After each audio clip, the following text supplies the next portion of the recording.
Let's now speak to our senior political analyst about this, Marwan Bishara, who's joining us live from Paris. So all the talk regarding Iran's nuclear program, Marwan, has once again exposed the Western double standards. Nuclear arms are permissible for U.S. allies, but not for countries that oppose American dominance. Absolutely.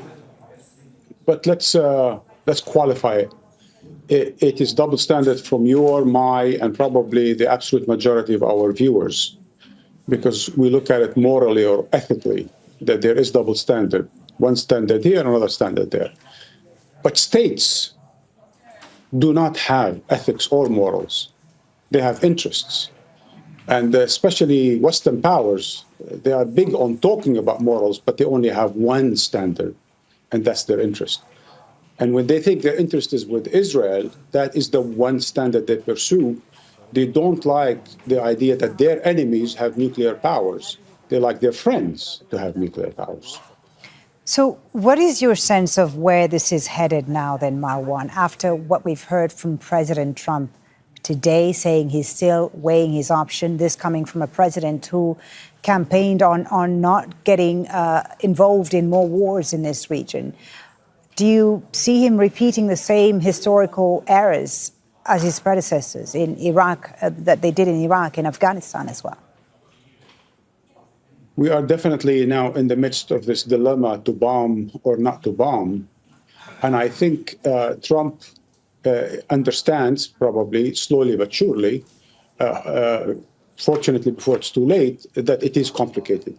It's not as simple as Netanyahu put it to him, that we're finished the job, the only thing you have to do is get involved and declare victory. It's never as simple as that.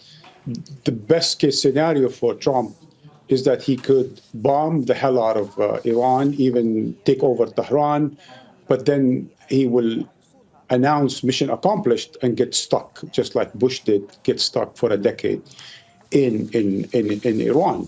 So I think the idea that he's consulting in his situation room that turned into a war room, the idea that he's actually hosting a Pakistani head of army, that's interesting because that's what do you make of that?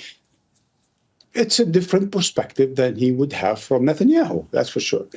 And any reasonable person in Washington that advising the president will say, look, whatever you do to Iran, it's going to affect a whole bunch of countries around it. I think it's surrounded by 11, I'm not sure. I think it's surrounded by 11 countries or something like that.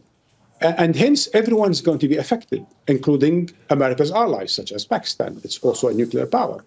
Iran is also multi-ethnic, and every other ethnicity touches, Azerbaijan, Pakistan, Afghanistan, the Gulf, Arabistan, and so on and so forth. So whatever you do to an Iran, a huge country, right, with incredible industrious population, with a serious following for the regime, at least among a segment of the population throughout the country, you can't expect simply to bomb and declare victory. And even if you do declare victory, it will be a false victory because, once again, you can do mission accomplished, but you will end up with nothing. So back to your question, the idea is that he must, as the American president, consult. He is not just Donald Trump running, the Trump Foundation humbug.